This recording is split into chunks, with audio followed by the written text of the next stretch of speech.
Très bien. Tu vois, je t'ai pas coupé. Parce que quand il intervient dans le master, je le coupe. Donc, non, ça l'a pas traumatisé, il revient. Donc, justement, on va passer la parole à Mathilde Cuchet, donc, du comité de la charte, pour savoir s'il y a justement des recommandations du comité sur ces pratiques sur Internet et les problématiques déontologiques que ça pose.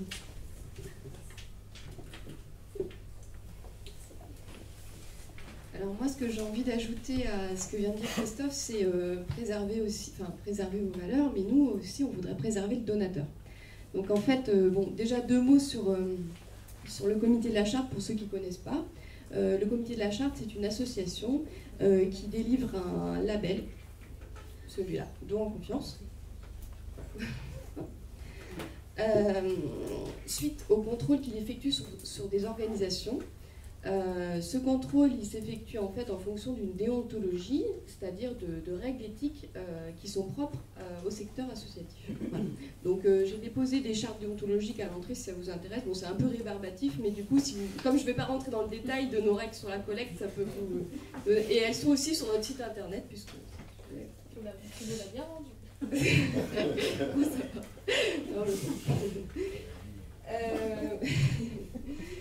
Alors, nous, au comité de la charte, on a déjà des règles déontologiques sur la collecte, évidemment, puisque notre objectif, c'est de protéger, de préserver le donateur, en fait. Ces règles, elles sont adaptées à la collecte en ligne, mais plus assez, en fait. Donc, jusqu'à un certain niveau, elles étaient adaptées, et maintenant, avec les nouvelles formes de collecte qu'a évoqué Philippe tout à l'heure en introduction, je vous donnerai des exemples tout à l'heure. On se rend compte qu'on est face à des problématiques et on est obligé, nous, de réfléchir à nos règles et on se demande s'il ne faut pas les adapter à ces nouveaux modes de collecte. Alors, sur les règles déontologiques du comité sur la collecte, qui régissent en fait les modes de collecte traditionnels, donc tous ceux que vous connaissez, et le e-mailing aussi, le mailing, voilà, le e-mailing, qui régissent aussi le don en ligne, ça passe tout à fait. Après, c'est quand on arrive sur des mécanismes tels que le crowdfunding ou le micro-don, ou que là on commence à avoir des difficultés. Donc je vais d'abord vous parler des règles déontologiques qui existent. Donc on a des règles en fait qui concernent la rémunération des prestataires de collecte. C'est-à-dire que c'est une règle qui impose aux prestataires de collecte, agences, conseils, etc., de se rémunérer autrement qu'en fonction des sommes collectées. Voilà.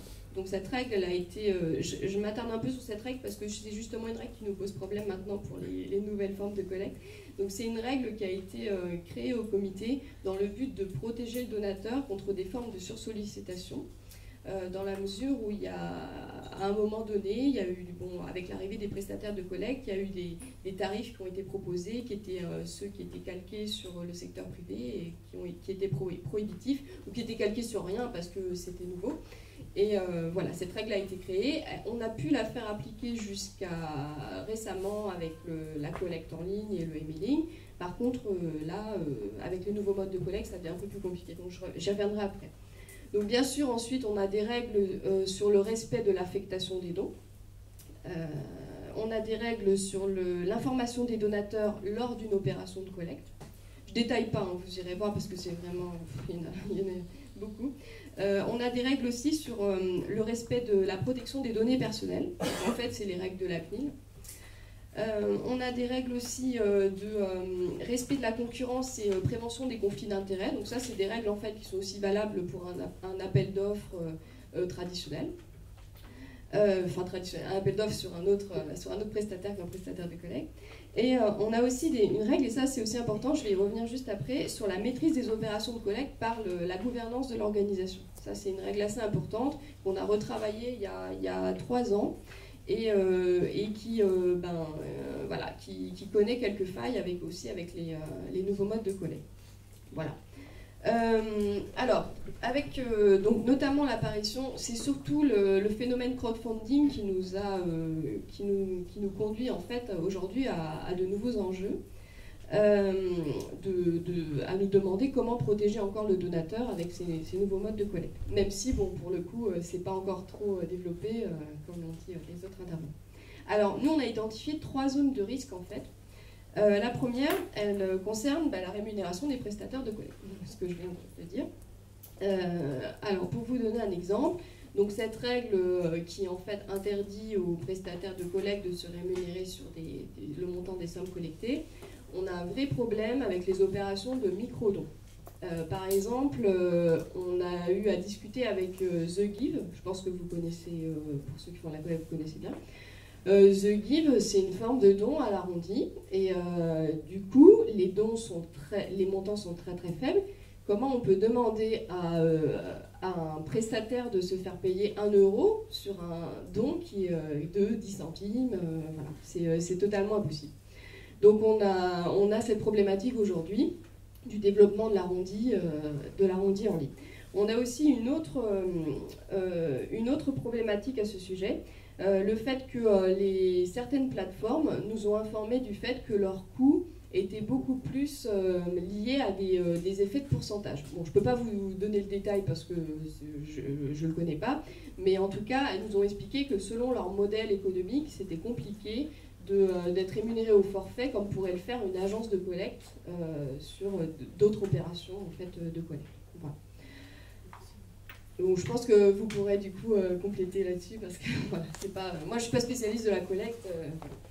Le deuxième risque qu'on a identifié, il concerne la maîtrise de l'organisation sur 3 sujets. Sur la communication, donc sur les messages en fait, sur l'émission des reçus fiscaux et sur la protection des données personnelles. Voilà. Donc en fait, ce qui se passe, c'est qu'on observe qu'avec ces nouveaux modes de collecte, il y a certains prestataires qui clairement sont des outils, par exemple je citais The Give, clairement c'est un outil mis à dispo des organisations, elles peuvent l'utiliser, voilà, ça marche pas, je pense que ça dépend plutôt des organisations. Alors qu'il y a certains autres outils qui sont plus visibles déjà et qui gèrent les messages en fait, de l'organisation, qui gèrent des fois les reçus fiscaux, qui gèrent aussi les fichiers de donateurs, qui sont des donateurs qui ne sont pas les donateurs traditionnels des organisations, et voilà, parce que ça permet d'apporter d'autres donateurs, hein, c'est ce que vous avez dit tout à l'heure. Du coup, nous, ça nous pose quand même question, parce que comment garantir aux donateurs que les messages sont bien ceux que l'organisation veut délivrer, parce que c'est quand même l'organisation qui est mise en première ligne. Est-ce que, par rapport aux reçus fiscaux, c'est vrai que c'est pas tout à fait la même chose non plus, et par rapport à ces données personnelles, quelle garantie il a que ces fichiers ne vont pas se retrouver, je sais pas où, voilà. Le troisième risque, il concerne le respect de l'affectation des dons. Alors ça, on a surtout cette problématique par rapport aux plateformes de crowdfunding, parce qu'en fait, voilà, le crowdfunding, c'est pour financer des projets. Souvent, il y a un concept du tout ou rien, c'est-à-dire s'il n'y a pas le montant espéré, il n'y a pas de financement de projet. Du coup, la question qu'on se pose, c'est le donateur qui a fait un don, comment garantir son remboursement si le projet ne se fait pas parce que le montant de collecte n'est pas atteint. On a cette problématique-là. Et une problématique générale sur l'affectation des dons. Bon, ça, c'est un peu le cœur du travail du comité, on est toujours très soucieux de ça. Mais du coup, à travers des prestataires qui sont plus en maîtrise en fait, des opérations, cette question d'affectation des dons voilà, nous paraît plus risquée qu'en fait, quand c'est l'organisation elle-même qui est à la tête des opérations. Donc voilà pour les risques. Alors à ces risques-là qu'on a identifiés nous par rapport à nos règles qu'on impose à nos organisations labellisées, il y a aussi d'autres risques qui sont inhérents aux opérations de collecte et qui ne sont pas forcément réduites au secteur associatif, mais on a déjà eu pas mal et je pense que de toute façon vous pourrez confirmer là-dessus, de problèmes notamment à cause du phishing. À cause des collectes frauduleuses, mal intentionnées, on en voit qui passent, c'est assez dingue, et les collectes aussi douteuses. Alors ça, avec le phénomène crowdfunding, on a eu le cas il n'y a pas très longtemps, On nous a, c'est d'ailleurs le directeur de la com d'une organisation, les Petits Frères des Pauvres, qui nous a envoyé ça. Il a reçu un mail d'une association qui faisait une collecte, avec le label d'ailleurs. Et cette association était complètement inconnue, c'était une fausse association. Donc ça a émané d'une plateforme. Nous, on a contacté la plateforme pour lui demander de régulariser. Donc elle a tout de suite enlevé la collecte, mais ça veut dire qu'il y a des plateformes qui autorisent des faux porteurs de projets à lancer des collectes et à faire du mailing. Après, je voulais juste citer un chiffre par rapport aussi à la défiance en fait des gens par rapport à la collecte en ligne et rebondir un petit peu sur ce que tu disais Yael sur le phénomène générationnel. Parce qu'en fait, nous au comité, on fait un baromètre de la confiance tous les ans dans le secteur associatif. Et cette année, le baromètre n'est pas sorti, mais on a tout de même un chiffre sur la confiance le niveau de confiance dans la collecte par emailing ou par SMS. Et en fait, le taux est vraiment très très bas, c'est 7%, que ça soit pour les jeunes ou les moins jeunes. Voilà. Donc c'est assez étonnant, c'est exactement le même chiffre en fait. Donc on voit quand même que les gens ont vraiment encore pas trop confiance, certainement pour des problèmes de phishing et de collecte. Voilà. Alors, comment on peut mettre une régulation là-dedans? C'est la question qu'on est en train de se poser en ce moment, nous, au sein du comité de la charte. Donc, on va lancer prochainement une réflexion avec tous nos membres à ce sujet. Mais bon, ça restera entre nos membres, ce qui n'est pas profitable pour le secteur. Donc, ce qu'on a fait, c'est qu'on s'est rapproché de l'association Financement Participatif France, que vous connaissez peut-être, mais qui n'est pas très connue en fait pour l'instant. C'est une association qui a été créée il y a 2 ans peut-être, et qui est toute jeune, et qui regroupe en fait des plateformes généralistes. Donc le problème qu'on a par rapport à cette association, c'est que les plateformes qui sont représentées sont sur les 4 domaines de financement participatif, qui sont l'investissement, le prêt rémunéré, le prêt non rémunéré et le don.